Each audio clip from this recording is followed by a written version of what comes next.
जय माता दी भक्तों, स्वागत है आपका हमारी यूट्यूब चैनल पर। आज का मेरा टोटका है कामाख्या स्त्री वशीकरण मंत्र। कामाख्या स्त्री वशीकरण मंत्र हमारे समाज में, शास्त्रों में प्राचीन काल से विद्यमान है। इस तंत्र को, इस मंत्र का उच्चारण करके आप किसी भी स्त्री को अपने वश में कर सकते हैं।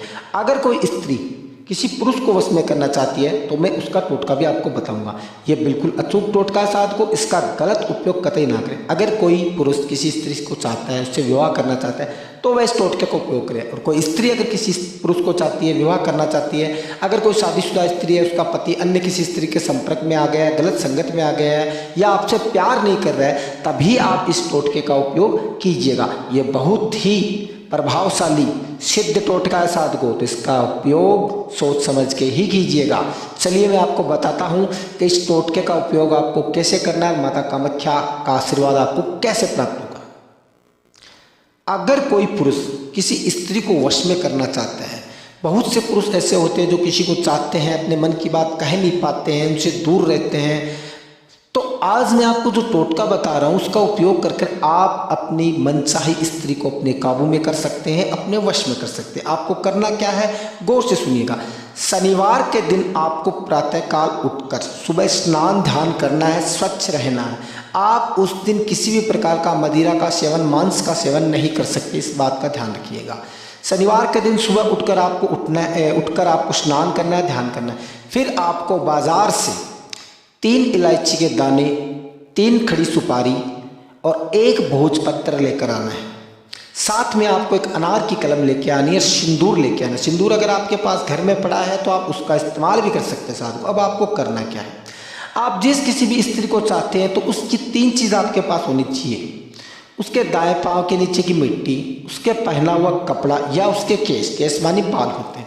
इन तीनों में से किसी भी एक चीज़ का आपको उपयोग इस विद्या में करना होगा साथ। अब आपको करना क्या, शनिवार के दिन आपको सब चीज़ कर लिए। आप शनिवार के दिन रात्रि 11:15 बजे भोजपत्र पर अनार की कलम से सिंदूर द्वारा जो मैं मंत्र बता रहा हूं वह मंत्र आप 3 बार लिखिएगा।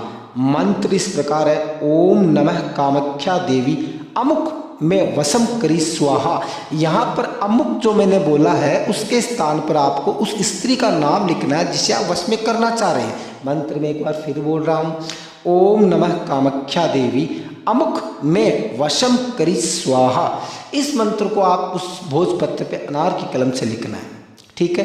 फिर आप उस भोजपत्र पर, अगर उस स्त्री के दाएं पाँव की मिट्टी है तो दाएं पाँव की मिट्टी, अगर उसका बाल है तो बाल, अगर उसका कपड़ा है तो उसको कपड़ा रख देना है। रखने के बाद में आप उसको किसी भी काले धागे से गोल गोल कर कर बांध दीजिएगा। फिर आप जो मंत्र आपने भोजपत्र पर लिखा है उसी मंत्र का आपको 108 बार जप करना है, उत्तर दिशा में मुँह करके।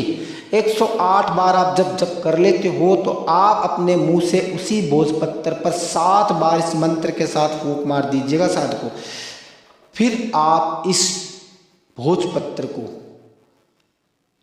गोल करके किसी भी काले कपड़े में डालकर अपने सर पर से 7 बार उमारिएगा। उमारने के बाद में उस कपड़े पर आपको 1 तांबे के लोटे में पानी भरकर उस कपड़े को डुबो देना है। उसमें डुबोने के बाद में आप उस पानी का सेवन कीजिएगा। थोड़ा पानी जो बचे वह आप उस स्त्री के घर के सामने डाल दो। अगर पिला सकते हो तो बहुत ही अच्छी बात है, आप पिला दीजिएगा। साथ को आप देखोगे कि देखते ही देखते कुछ ही पलों में वह स्त्री आपकी तरफ आतुर होने लगेगी। जो आपके मन की इच्छा है वो उसके मन में जागृत हो जाएगी। अगर आप विवाह करना चाह रहे हो तो वो सामने से चलकर आपको विवाह की बोलेगी। अगर संभोग की इच्छा रखते हो तो वह खुद आपको संभोग के लिए बोलेगी।